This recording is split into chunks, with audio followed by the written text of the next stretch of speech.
করেছো? Major type of tense. টেন্সের সাথে আমরা কিভাবে সাবজেক্ট, তিনটে টেন্স লিখবো এক সাইডে, আর সাবজেক্টগুলোকে কিভাবে আমরা সাবজেক্টগুলোকে আমরা কীভাবে সাজাবো, সাবজেক্টগুলোকে কীভাবে টেন্সে সাজাবো, সেগুলো আমরা এগুলো দেখাচ্ছি এখানে। দেখো, প্রথমত এদিকে দেখো, মেজর টাইপ অফ টেন্স। এখানে কি আছে? মেজর টাইপ অফ টেন্স মানে কি? টাইপ অফ টেন্স বলতে কি, একটা সাবজেক্ট দিয়ে আমরা এই যে এখানে তিনটে পার্ট আছে। একটা হচ্ছে প্রেজেন্ট পার্ট, একটা পাস্ট পার্ট, একটা হচ্ছে ফিউচার পার্ট, তাই তো? এই প্রেজেন্ট পার্ট এবং ফিউচার পার্টের মধ্যে কিভাবে লিখবো, দেখো আমরা অক্সিলারি ব্যবহার করে দেখব যে এই সাবজেক্টের সঙ্গে প্রেজেন্ট অক্সিলারি কি আছে, পাস্ট অক্সিলারি কি আছে, আর ফিউচার অক্সিলারি কি আছে।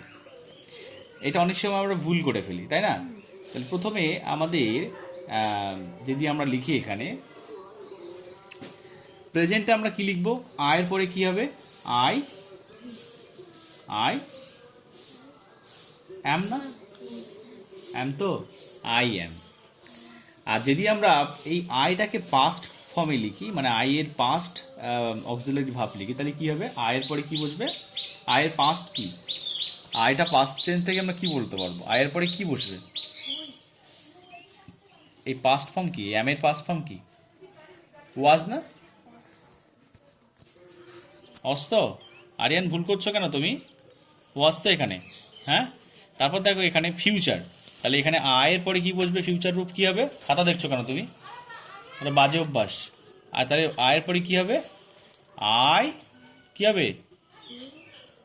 উইল। তাহলে প্রথমে এইটা দেখো ভালো করে। প্রথমে এর ফর্মটা কি? আই, সাবজেক্টের ফর্ম আই থেকে হয়েছে অ্যাম, এটা প্রেজেন্ট রূপ, তাই তো?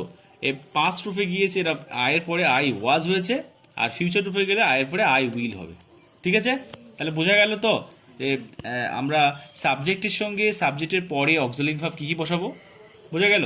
দ্বিতীয় চলে এখানে চলে এসো, দেখো এখানে দেখো ইউ আছে। কি আছে? ইউ পরে কি হবে?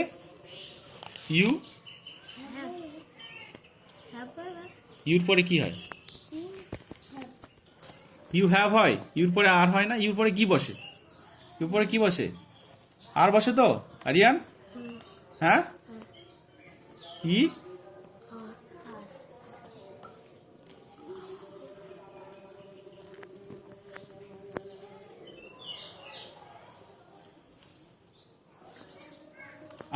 আর বসে, তাই তো? এখানে আর বসে। এবার ইউর কি হবে? পাস্ট ফর্ম কি হবে? কি বসবে? ইউর পাস্ট ফর্ম কি বসবে? আর এর পরে কি বসে? ওয়ার। কি বসে? পাস্ট ফর্ম না ওয়ারটা ছিল, বুঝতে পারছো না? তাহলে ওয়ার, WERE, ওয়ার, WE